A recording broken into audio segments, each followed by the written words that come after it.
Muy buenas tardes a todos, buen jueves. Un placer estar otra vez con ustedes nuevamente en esta nueva videoconferencia. Los voy a dejar sin más con la doctora Dorotea Fanton para que haga la presentación pertinente. Adelante, Dorotea. Buenas tardes. Bueno, un jueves más para nosotros. ¡Qué suerte! Y hoy vamos a contar con la doctora Carolina Gentile, eximia oftalmóloga, que conozco hace muchos años y acompaña a mis pacientes. Así que, sin más, los dejo con Carolina. Pero antes de eso, quiero agradecer nuevamente a Janssen, realmente, que nos dé la posibilidad de hacer estas videoconferencias en vivo. Bueno, muchas gracias. Caro, es tu momento. Bueno, muchas gracias a ustedes, muchas gracias por la invitación y es un placer para mí, bueno, compartirles mi experiencia, digamos, de oftalmología. Así que, bueno, ya les voy a compartir la pantalla y comenzamos, ¿sí?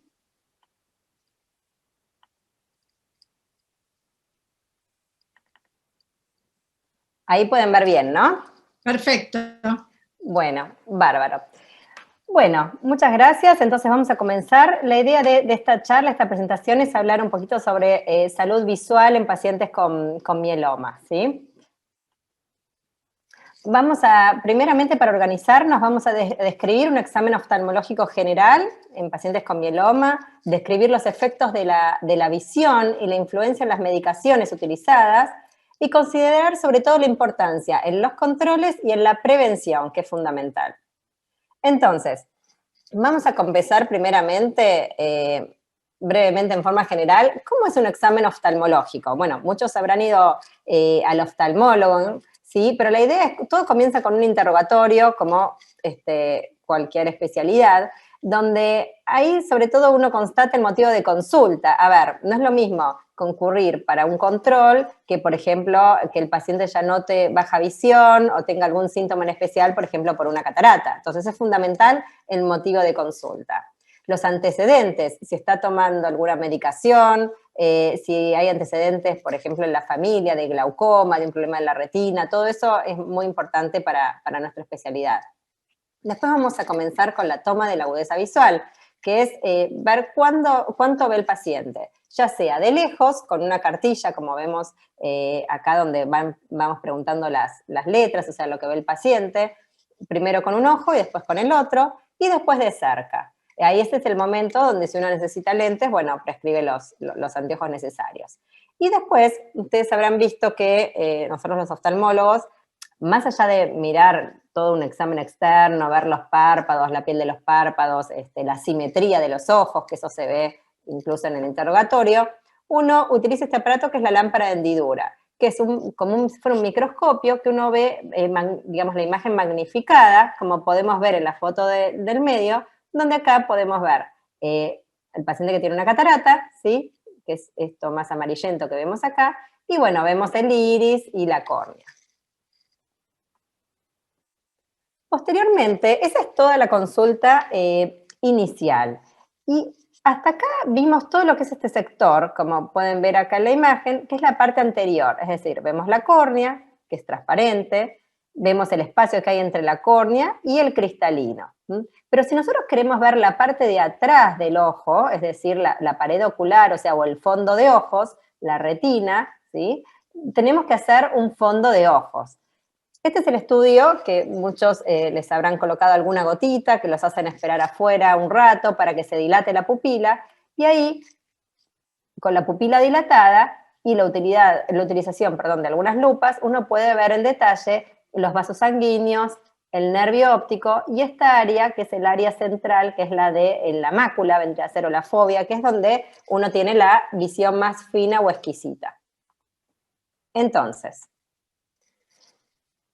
estos son algunos estudios que se pueden hacer, que es para visualizar, por ejemplo, el fondo de ojos, pero con, digamos, con mayor campo de visualización. Sino normalmente con lupas uno lo puede visualizar así. Este es un ojo normal y este es un ojo patológico donde podemos ver algunas hemorragias y algunos cambios exudativos. Entonces, hasta ahí es un examen oftalmológico básico. Si uno encuentra algún hallazgo o algo que llama la atención, por ejemplo, no se puede ver el fondo de ojos porque uno tiene una catarata o tiene una hemorragia, un sangrado, entonces ahí uno necesita hacer algunos estudios, como una ecografía, ya sea de la parte de atrás del ojo o de la parte de adelante, o este estudio que es relativamente nuevo, que se llama OCT, que es una tomografía de coherencia, que es para ver, esta es la retina, ¿sí? Y es para ver la retina, las capas de la pared ocular, digamos, la coroides, con más detalle, por ejemplo, si hay alguna alteración. Entonces, cuando nosotros tenemos, digamos, el paciente con mieloma, que es lo que estamos aquí, digamos, abocándonos, el compromiso ocular o las alteraciones en el ojo pueden ser de dos formas. Pueden ser porque haya manifestaciones por el mismo mieloma en sí, o sea, por la misma enfermedad, o que el compromiso ocular sea por las diferentes drogas o fármacos utilizados en el tratamiento. ¿Cómo podría ser el compromiso oftalmológico en el mieloma? Principalmente para hablar un poquito de esto, si bien las estructuras oculares se pueden afectar, lo que se afecta con un poco de más frecuencia es la órbita. Acá les muestro una tomografía donde generalmente que este es el globo ocular y está inmerso en esta cavidad que se llama la órbita, ¿sí? Entonces, a veces pueden aparecer lesiones o tumoraciones, que es lo que se llaman plasmocitomas en la órbita, y que traen algunos síntomas que el paciente, digamos, le molestan, como visión doble, o el ojo como un poco más saltón o salido, o menor visión, ¿sí? Entonces, los síntomas que puede traer, digamos, alguna lesión a nivel orbitaria, es que el ojo se desvíe, o que se inflame, ven que parece como si el párpado estuviera hinchado, el ojo enrojecido, el párpado más caído. Bueno, todo esto, bueno, uno obviamente con la clínica, bueno, solicita algún estudio por imágenes y puede llegar a esta conclusión de alguna lesión, digamos, orbitaria. A veces, en el ojo, que es menos frecuente, como les comenté, puede haber lesiones o en el fondo de ojos, en el nervio óptico, o algún sangrado que se pueda ver en el fondo de ojos, o mismo lesiones en la conjuntiva o en algún tejido ocular. Esto es un trabajo presentado, pero esto es la verdad que lo menos frecuente. Y lo que sí se puede ver es algunos depósitos en la córnea o predisposición a infecciones. En otras partes del cuerpo también, pero bueno, en este caso oculares. Entonces, vamos a hablar de blefaritis. Blefaritis es como si fuera una inflamación con presencia de secreción en las pestañas, digamos, en la base de las pestañas a nivel de los párpados, y los famosos orzuelos, ¿sí? Que son infecciones localizadas también a nivel de la base de las pestañas. Esto, con el tiempo, si no resuelve, se pueden hacer lo que se llaman chalacios, que son como granulomas, como si fueran unos nódulos a nivel palpebral, y muchas veces eso requiere alguna cirugía. Otras infecciones, bueno, conjuntivitis, todo el mundo habrá tenido alguna vez alguna conjuntivitis, el ojo se pone colorado, hay secreción, o bueno, algunas infecciones más graves en la córnea, donde por ejemplo pierde la transparencia, ya esto es algo bastante más grave. Entonces, hasta aquí hemos visto el compromiso ocular, por ejemplo, por el mieloma en sí. Pero, ¿qué pasa con las drogas? Bueno, en el mieloma, como ustedes saben, se puede utilizar múltiples drogas y depende un poco de cada etapa. En la etapa de inducción, mantenimiento, hay diferentes líneas y diferentes drogas en sí. Todas pueden tener, digamos, algunas drogas pueden tener algunos efectos secundarios. Pero siempre hay que tener en cuenta el contexto del paciente, ¿sí? Tenemos los efectos secundarios de las drogas, pero también hay otras patologías oftalmológicas que no siempre son por las drogas y que son muy frecuentes. Por ejemplo, el ojo seco o una blefaritis. No significa que eso sea específicamente por la medicación que el paciente, digamos, está en tratamiento, ¿sí? Por ejemplo, vamos a hablar de las reacciones alérgicas. Bueno, a veces, cuando se está instilando la droga, puede haber alguna reacción alérgica, entonces hay un edema en los párpados, puede estar el ojo enrojecido, que es lo que se llama conjuntivitis. Es decir, las conjuntivitis no siempre son bacterianas o virales, o sea, infecciosas. A veces pueden ser conjuntivitis alérgicas. Entonces esto hay que tenerlo en cuenta. El paciente, ¿de qué se va a quejar? Se queja, por ejemplo, de que le pican los párpados, le pican los ojos, el párpado está más caído.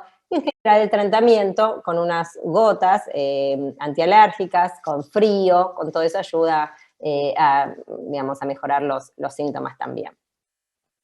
Hay otros ejemplos, digamos, de otras patologías que pueden aparecer. Esta es la blefaritis, como les decían, ven el depósito como de caspa o de secreción ahí en la base de las pestañas, los orzuelos, y el famoso ojo seco, que eso es bastante frecuente y que no es que sea, o sea, es muy frecuente hoy en día y no es que dependa solamente de medicaciones. Es muy más frecuente el ojo seco, por ejemplo, en mujeres, después de los 50 años, ahora en estos momentos de pandemia que uno está más con la computadora, que a veces uno no se da cuenta, pero parpadea menos, bueno, son todos, entonces el paciente está con ardor, con irritación en la vista, bueno, son todos situaciones que empeoran el ojo seco en sí. El tratamiento es con gotas, hay muchísimas drogas, digamos, o lubricantes a nivel ocular, desde en forma de gotitas hasta a veces puede ser un gel. Entonces, bueno, un oftalmólogo va viendo, de acuerdo a la severidad de este ojo seco, los cambios. En este caso, por ejemplo, en esta imagen, el ojo seco fue tan importante que a veces produce la córnea, que tiene que ser transparente, se ve esta queratitis, que es todo este punteado amarillento, es porque está como raspada, por así decirlo. A veces le explicamos a los pacientes para que, entonces eso hace que tenga síntomas como si tuviera una basura en el ojo o un cuerpo extraño. Bien, a veces pueden haber una hemorragia, esto sí, muchas veces es por las medicaciones, puede haber una predisposición a sangrados, y como sangra en otra parte del cuerpo, sangra a nivel del fondo de ojos, entonces no se puede ver, ¿sí? A veces es muy difícil la visualización, tanto para el oftalmólogo que quiere ver el fondo de ojos, como para el paciente que no puede ver digamos, con exactitud hacia afuera, ¿sí? Y bueno, y en estos casos uno solicita una ecografía, muchas veces hay que esperarlo y se va reabsorbiendo solo, y en los casos que no se resuelva, no llega a realizar alguna cirugía. A veces los sangrados son menos frecuentes, ¿sí? O sea, menos importantes, sino son más bien más localizados, o a veces hay inflamaciones, ¿sí? Como en este caso, o inflamaciones del nervio óptico, y muchas veces inflamaciones del ojo, digamos, que se junta líquido y demás, pueden alterar la forma de la mácula y esto produce menor visión.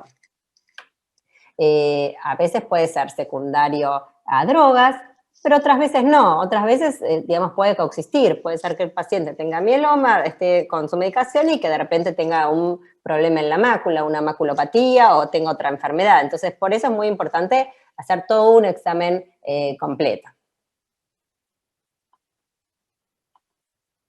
Bueno, y hay varios reportes, incluso de medicaciones más nuevas que se utilizan para recaídas, anticuerpos monoclonales, donde afectan específicamente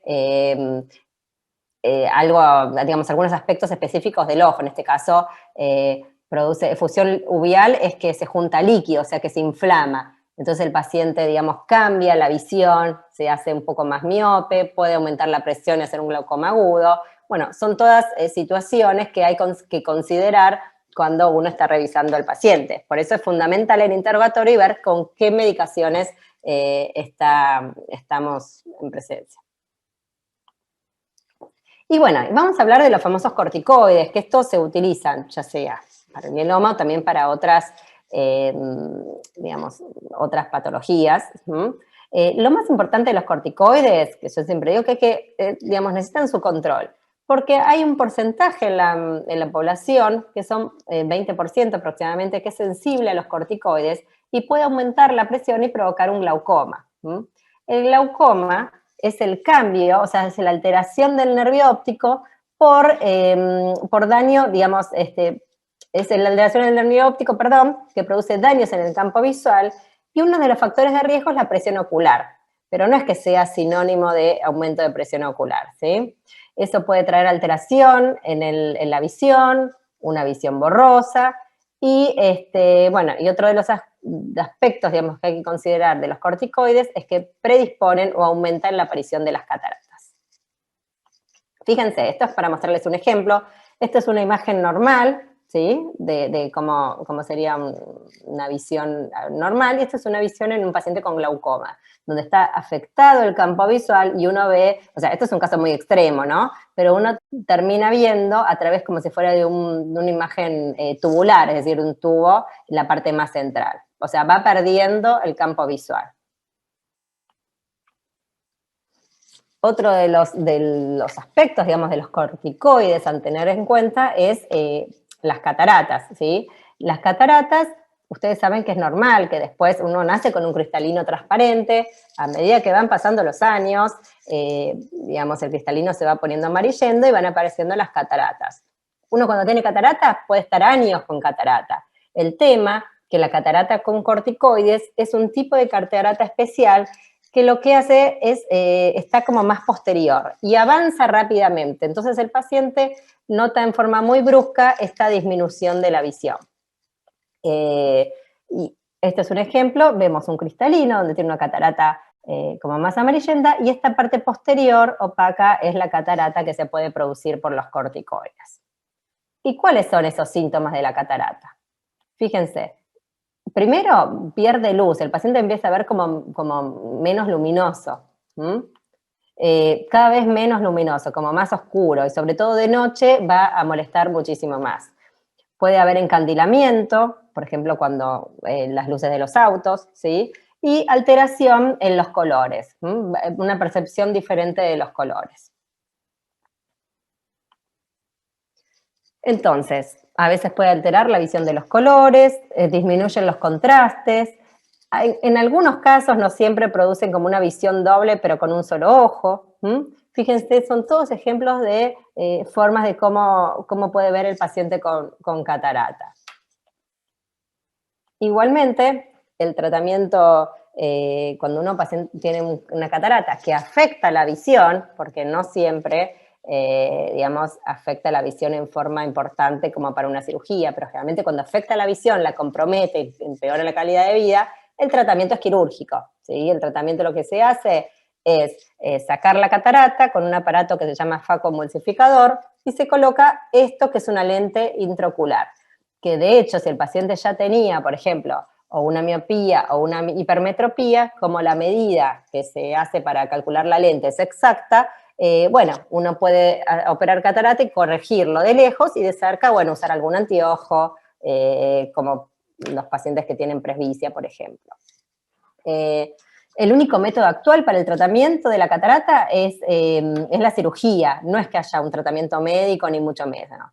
Pero no siempre la cirugía, apenas uno tiene un poquito de catarata, está indicada la cirugía. Hay un momento adecuado para ello.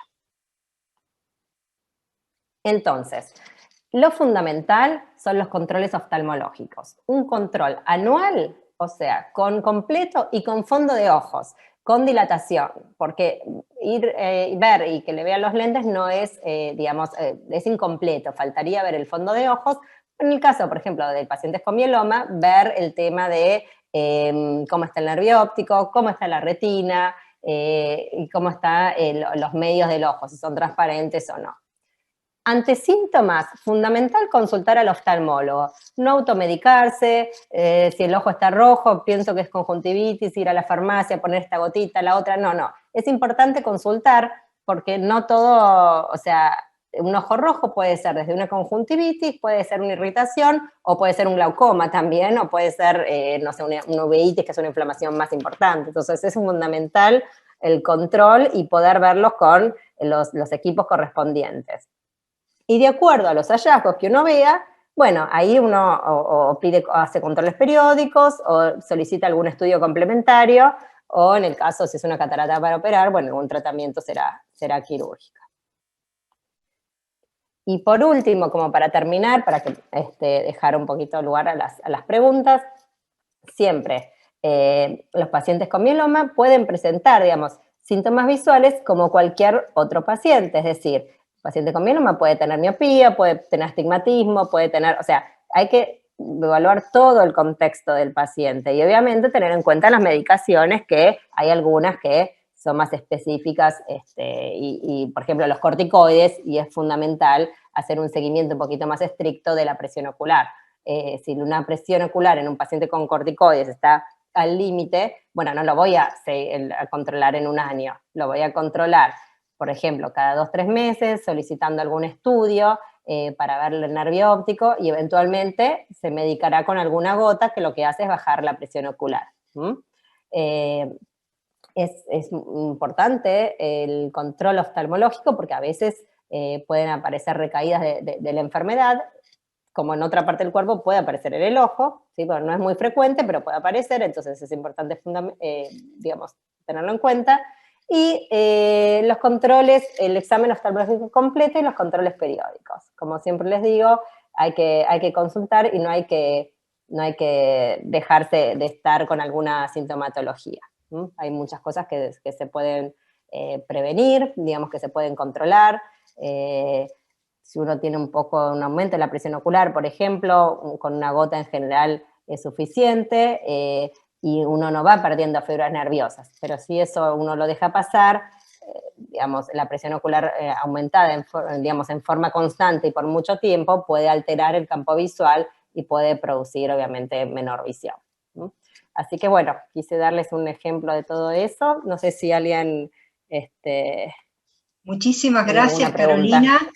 Sí, hay varias preguntas acá en el chat del Facebook y también preguntas que nos hicieron llegar previamente. Hay agradecimientos, hay felicitaciones por la claridad con que has explicado todo. Gracias, Caro, excelente, excelente. Antes de pasar a las preguntas, preguntarle a Dorotea si cree que después de esto los pacientes van a pedir, por favor, que les bajen la dosis de la DEXA. Bueno, qué pregunta. Bueno, siempre ajustamos la dosis de la DEXA al paciente. Muy bien. Muy bien, eso está muy bien. Bueno, dos cosas quería decir, sí. Antes de una pregunta haga a Carolina. Una de las complicaciones, o quizás de los eventos adversos frecuentes del bortezomib, son los orzuelos. Sí. Y eso es un punto importante también, quizás que Caro después puede... Hay muchas preguntas sobre orzuelos, sobre ojo seco y sobre lagañas. Así que voy a hacer un combo de preguntas y vamos a empezar por las lagañas, que preguntaron varios. Y una de las preguntas es si se pueden tratar simplemente, como decía la abuela, con té frío, lavándolas, si hay algún producto de venta libre que se pueda utilizar. ¿Qué se hace en el caso de formación de lagañas?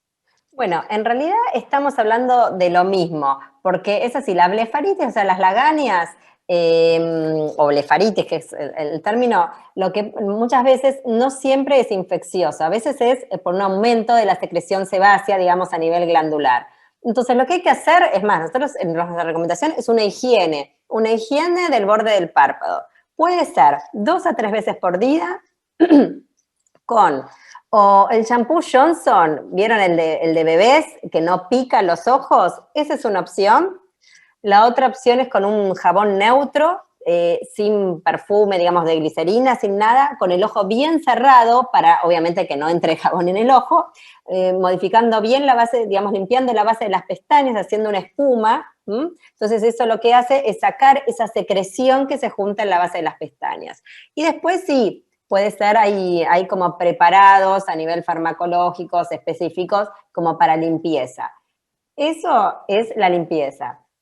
Si después hay una sobreinfección, si después empieza a haber secreción amarillenta, bueno, entonces ahí uno necesita tratar con antibiótico y antiinflamatorio, pero no todas las lagañas se tratan así. Muchas veces con una higiene constante, 2 veces por día es suficiente. ¿Y por qué digo que es la misma familia? Porque cuando esas lagañas y se produce esa infección, digamos, ya infección, tapa esas glándulas, ahí es como lo que se llama el orzuelo. Entonces, una forma de prevenir los orzuelos es haciendo esta higiene de los párpados, digamos, por lo menos todos los días, 1 o 2 veces, de acuerdo al grado de blefaritis, entonces tratamos de evitar que se tape el poro, por decirlo como si fuera un granito, ¿viste? Que se tape el poro y que se forme el orzuelo. Si se llega a formar el orzuelo, bueno, ahí sí requiere tratamiento, con antibiótico y antiinflamatorio, en gel. Y el famoso frotado de anillo de oro en lana y ponerlo en el orzuelo, que también nos decía. Bueno, eso tiene su fundamento. ¿Es mito no es mito, y te explico por qué. Porque cuando el orzuelo está en etapa aguda, que está inflamado, ¿qué es lo que uno quiere? Como un granito, ¿qué querés? Que abra y que salga esa secreción. Entonces, lo que hace el calor, ya sea el anillo o planchás un pañuelito y la punta caliente la pones en el orzuelo, lo que hace es favorecer el drenaje del orzuelo. ¿Entendés? Entonces, cuando uno tiene orzuelo, querés que drene. Entonces, esa es la explicación. Pero no es un mito, es verdad, está bien. ¿Y por qué tenía que ser oro? Claro, por eso no tiene que ser oro, puede ser planchar un pañuelito, por ejemplo. Bueno, porque es difícil conseguirlo el oro ahora. Pasemos entonces a otra pregunta que es recurrente, que la están haciendo varios, que tiene que ver con la sequedad. Irene, por ejemplo, comenta que siempre después de las quimios la piel en general sufre resecamiento y que también se vuelve como más finita. Y cómo cuidar los párpados inferiores y superiores, además del resecamiento, que además dice que cambian de color, que se tornan como más oscuros y hasta a veces aparecen como con picazón. Claro, bueno, como la piel del resto del organismo sufre, pensemos que la piel del párpado es muy, muy sensible y es una piel muy finita. Entonces, sí es fundamental hidratarla, digamos, y colocar alguna crema, obviamente específica para el contorno, como para hidratar esa zona. Y si uno no quiere utilizar, por ejemplo, alguna droga o medicación de lágrimas, también sirve muchísimo la solución fisiológica. ¿Vieron que es de venta libre? Uno la pone en la heladera, entonces eso está frío. Entonces cuando uno después vuelve de la quimio, se coloca solución fisiológica adentro del ojo, entonces eso lo que hace es lubrica el ojo y además todo lo que sea frío, ahí sí, paños fríos o digamos geles fríos en los párpados ayudan a desinflamar toda esa zona y a mejorar la parte, digamos, periocular. Así que todo eso influye. Por ejemplo, con alergias pasa lo mismo. No todo es medicación en drogas, muchas veces son medidas, se llaman de sostén, que son esas, el frío, la solución fisiológica, los paños fríos, los geles, todo eso ayuda muchísimo. Hablando de reacciones alérgicas, vos recién comentaste sobre la conjuntivitis, que muchas veces no es bacterial ni virósica, sino que es alérgica. En el caso de una conjuntivitis alérgica, ¿es contagiosa también? No, las conjuntivitis alérgicas no son contagiosas y lo característico de eso es que la secreción es una secreción más acuosa y puede tener mucha picazón. Generalmente lo clave en la conjuntivitis alérgica es la picazón. Y esto, que se queden tranquilos, que no contagia, o sea, simplemente el ojo está enrojecido, los párpados hinchados e incluso se puede hinchar la conjuntiva adentro y parecer como si tuviera agüita el ojo y todo eso es por lo mismo. Con el frío, digamos, el frío, la solución fisiológica, y después, bueno, ahí sí quizás unas gotas específicas antialérgicas, con eso es suficiente. Perfecto, buenísimo. Bueno, hay muchas preguntas sobre la visión borrosa, pero lo explicaste perfectamente en tu presentación. Después, Gabriel pregunta, ¿cómo afecta la inmunosupresión a la salud ocular?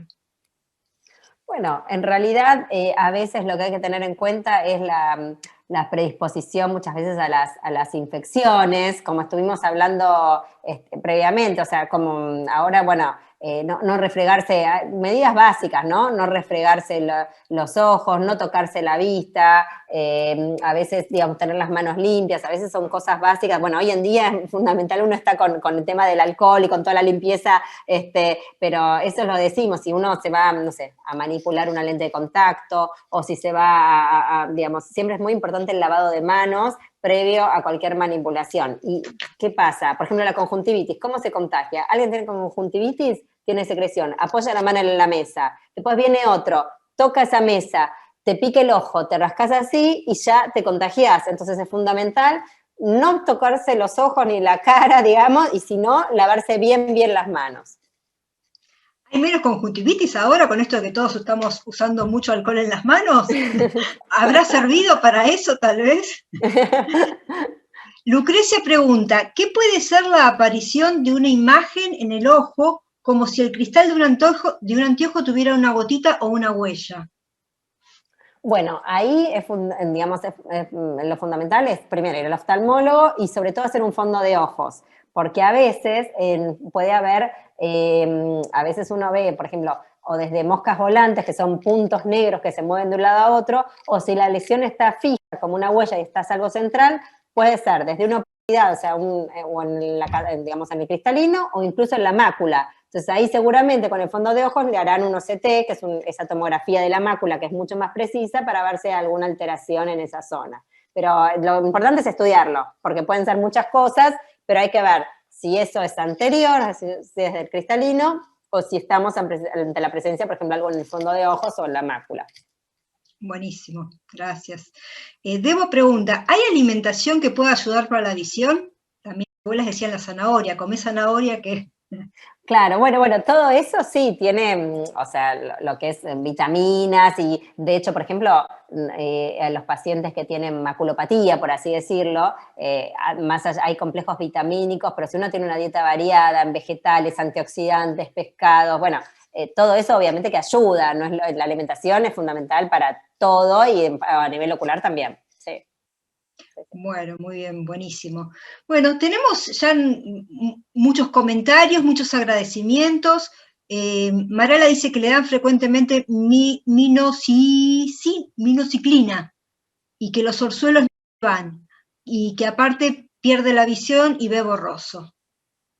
Bueno, a veces cuando uno tiene una predisposición muy elevada a orzuelos, ahí se dan, claro, tal cual, antibióticos en forma sistémicas para disminuir eso. Hay que, obviamente, con un control general, ¿no? Y se hace en forma prolongada, pero siempre hay que controlar a nivel del laboratorio, porque, bueno, como ustedes saben, pueden traer otras alteraciones. Y sí, un tratamiento muy nuevo, que eso no los mencioné, hoy en día ahora hay como unos luz pulsada o láseres especiales para lo que es las glándulas de mebomio, que son donde se generan los orzuelos, que eso puede complementar y ayuda muchísimo, más allá del tratamiento médico, farmacológico, es un tratamiento específico para esto de las glándulas.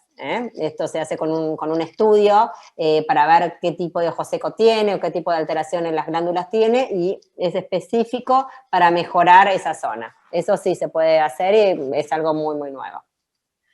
Carolina, muchísimas gracias. Fue un placer tenerte acá en esta videoconferencia. Te mandan saludos de Panamá, de Chile, de Perú. Tenemos llegada a Latinoamérica, que siempre nos acompañan los hermanos latinoamericanos. Les mandamos también un saludo a ellos. Dorotea. Gracias. Muchas gracias, Caro, realmente excelente. Creo que, bueno, como mensaje debemos consultar al oftalmólogo. Se entrecorta, Dorotea. Una vez por año, por lo menos.